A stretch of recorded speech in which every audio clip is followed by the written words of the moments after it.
नमस्कार दोस्तों, स्वागत है आपका हमारे YouTube चैनल जहांगीर एजुकेशन पे। आज हम इतिहास के विभाजन से जुड़े कुछ प्रश्नों को इस कक्षा के अंदर पढ़ेंगे। तो शुरू करते हैं हम अपने आज की इस कक्षा को।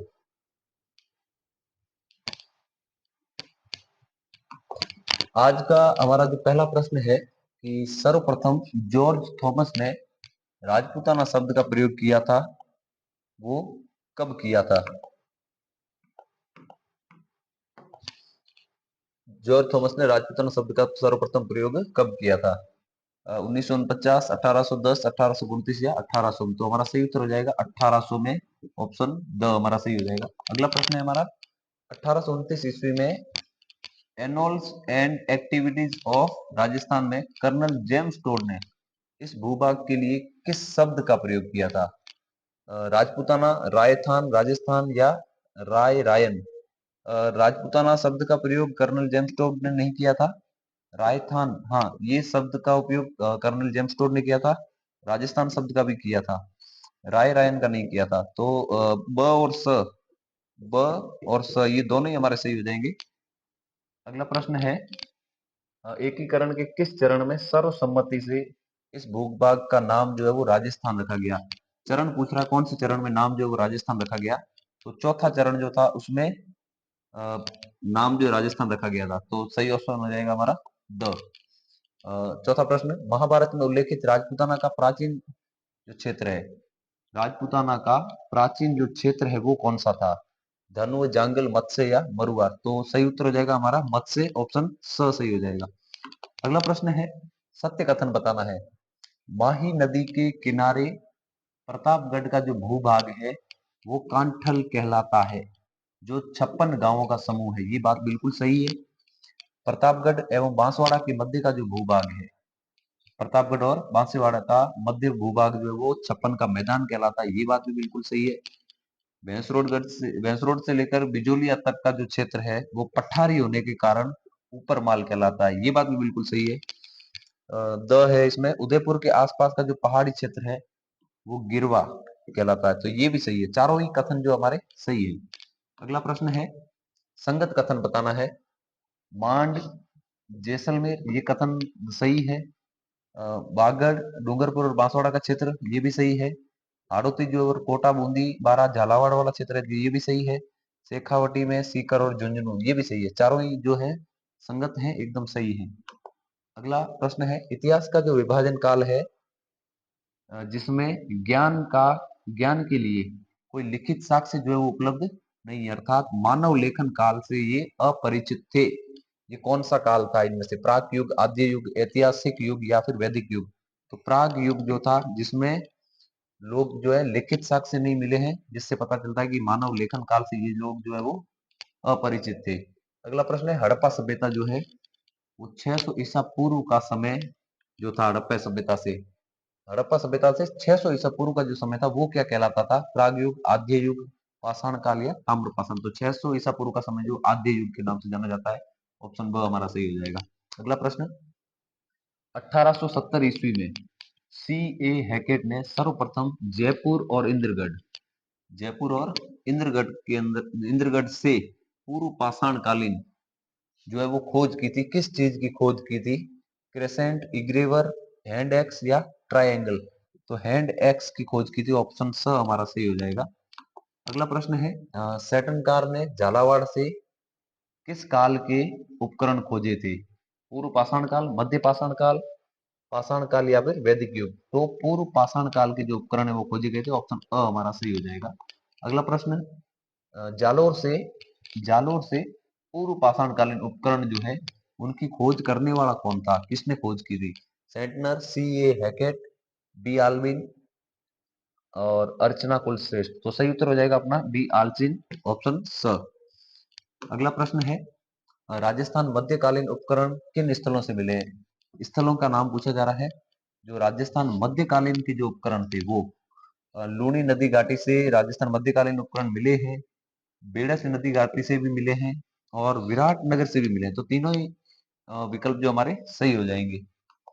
अगला प्रश्न है, माइक्रोलिथ जो युग है वो किससे संबंधित है? पूर्व पाषाण काल, मध्य पाषाण काल, नव पाषाण काल या उत्तर पाषाण काल। तो माइक्रोलिथ युग जो है वो मध्य पाषाण काल कहलाता है। ब ऑप्शन हमारा सही हो जाएगा। माइक्रोलिथ युग से संबंधित उपकरण कौन सा है इनमें से? Blade, engraver, triangle, crescent.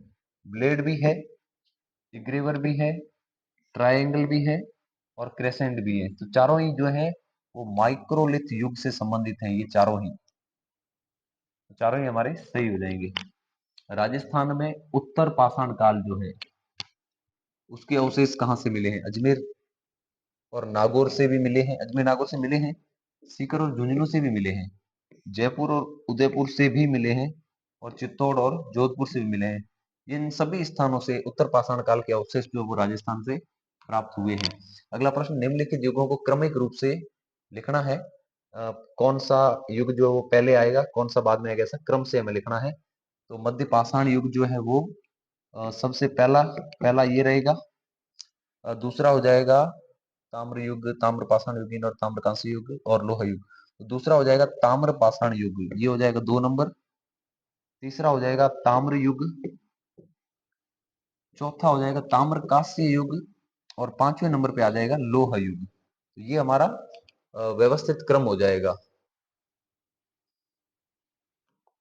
अगला प्रश्न है, सुमेलित करना है राजस्थान की ताम्र युगीन संस्कृति के प्राचीन जो स्थान है उनको सुमेलित करना, सूची 1 से सूची 2 को। तो पिंड पाषाण जो है वो हमारे चित्तौड़गढ़ से प्राप्त हुए थे, कुराड़ा ये नागौर, साबणिया जो है वो बीकानेर और नंदलालपुरा जो है वो जयपुर, ये सुमेलित हो चुका है।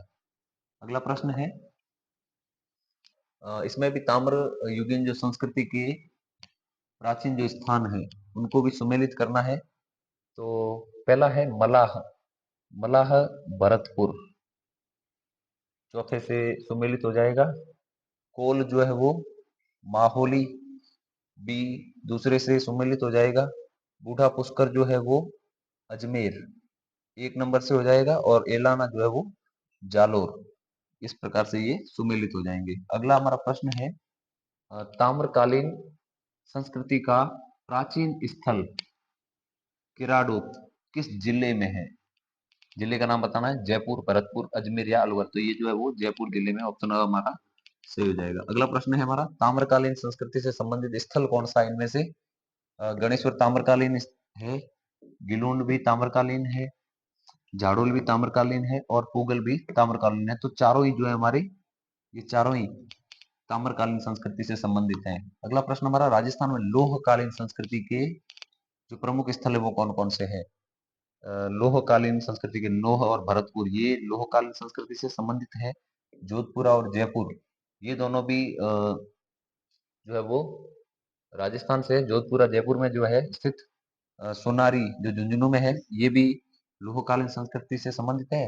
रेड जो टोंक में स्थित है वो भी लोहकालीन संस्कृति से संबंधित है। तो ये चारों ही लोहकालीन संस्कृति से संबंधित हैं। अगला प्रश्न हमारा हो जाएगा, इनमें से किस सभ्यता स्थल से प्राप्त लोहे के जो अवशेष हैं वो भारत में लोह युग के आरंभ होने की सीमा रेखा निर्धारित करने का महत्वपूर्ण स्रोत है? जोधपुरा, नोह, सोनारी या रेड। तो जो नोह से लोहे के जो अवशेष मिले हैं वो लोह युग के आरंभ होने की सीमा रेखा निर्धारित करने का महत्वपूर्ण स्रोत है। अगला प्रश्न हमारा, लोहे को गलाने की भट्टियां, लोहे को गलाने की जो भट्टियां हैं और अस्त्र शस्त्र तथा उपकरण जो बनाने के कारखाने हैं इनके अवशेष हमें कहाँ से मिले हैं?